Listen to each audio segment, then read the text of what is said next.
कांग्रेस अध्यक्ष सोनिया गांधी ने देश में जितने भी श्रमिक गरीब मजदूरों को अपने घर लौटने के रेल किराया देने की घोषणा की। पूरा दिन देश कोरोना जैसे घातक महामारी से जूझ रहा है और पूरे देश में लॉकडाउन बना हुआ है। वह गरीब लोगों की आर्थिक स्थिति खराब है और लोग मरने की कगार पर हैं। 1947 के बंटवारे के बाद देश ने पहली बार यह दिल दहलाने वाला मंजर देखा कि हजारों श्रमिक और कामगार सैकड़ों किलोमीटर पैदल चलकर घर वापसी के लिए मजबूर हो गए।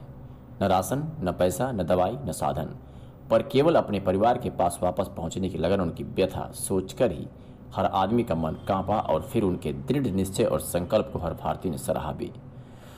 कांग्रेस अध्यक्ष सोनिया गांधी ने कहा कि जब हम गुजरात के केवल एक कार्यक्रम में सरकारी खजाने से 100 करोड़ रुपए ट्रांसपोर्ट व भोजन इत्यादि पर खर्च कर सकते हैं, जब रेल मंत्रालय प्रधानमंत्री के कोरोना फंड में 151 करोड़ रुपए दे सकता है, तो फिर तरक्की के इस ध्वजवाहक को आपदा की इस घड़ी में निःशुल्क रेल यात्रा की सुविधा क्यों नहीं दे सकता।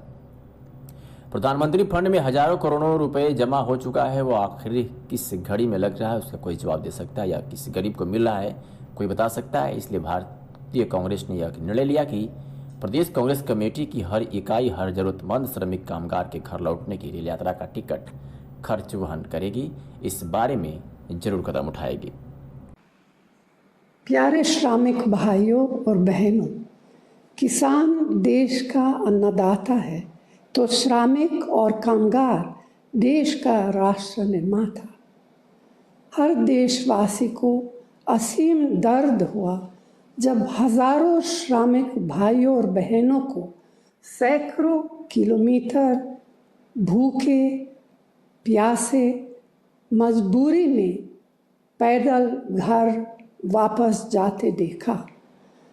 मुझे मालूम है कि आज भी देश के अलग अलग कोनों में लाखों श्रमिक भाई और बहन मुश्किल में फंसे हैं और कोरोना महामारी के इस समय में घर वापस जाने के लिए इंतज़ार कर रहे हैं। साधन और पैसा तो दूर की बात है, पूरे राशन तक की व्यवस्था नहीं और न ही लॉकडाउन की इस घड़ी में काम का कोई इंतज़ाम। आए दिन जब देश के अलग अलग कोनों से उठ रही है हमारे श्रमिक भाइयों और बहनों की आवाज़ और पीड़ा को हम सब सुनते देखते हैं, तो लगता है कि यह आवाज़ परिवार के एक सदस्य की है। यह आवाज़ एक माँ की है, एक पति की है, एक बेटे की है जो अपने बच्चों, पत्नी, माँ बाप तक पहुँचना चाहता है। इस पुकार ने सचमुच हम सबका दिल छुआ है।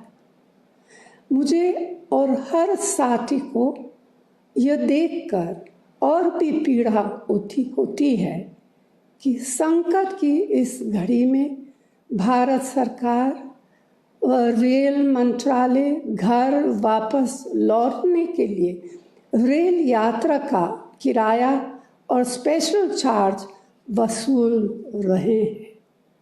उम्मीद थी कि दाम में आए हजारों करोड़ रुपए पर पहला अधिकार हमारे राष्ट्र निर्माताओं का होगा और इस पैसे का इस्तेमाल अब सबको सुरक्षित और निःशुल्क रेल यात्रा के लिए सबसे पहले किया जाएगा।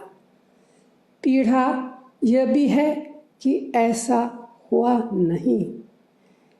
ये विकट हालात देखकर कांग्रेस पार्टी ने निर्णय लिया कि हर प्रदेश में ज़रूरतमंद श्रमिक भाइयों और बहनों के घर लौटने की रेल यात्रा का खर्च उठाएंगे। मैं उम्मीद करती हूँ कि आप सब जल्दी से जल्दी अपने प्रियजनों के पास पहुँच पाएंगे। महात्मा गांधी ने कहा था कि खुद को खोजने का सबसे अच्छा तरीका है खुद को दूसरों की सेवा में खो दो। सेवा का यह संकल्प ही हमारे श्रमिक भाई और बहनों को उनके घर तक सुरक्षित वापस पहुंचाने की हमारी प्रेरणा है। इस कर्तव्य को हम मजबूती से निभाएंगे। जय हिंद।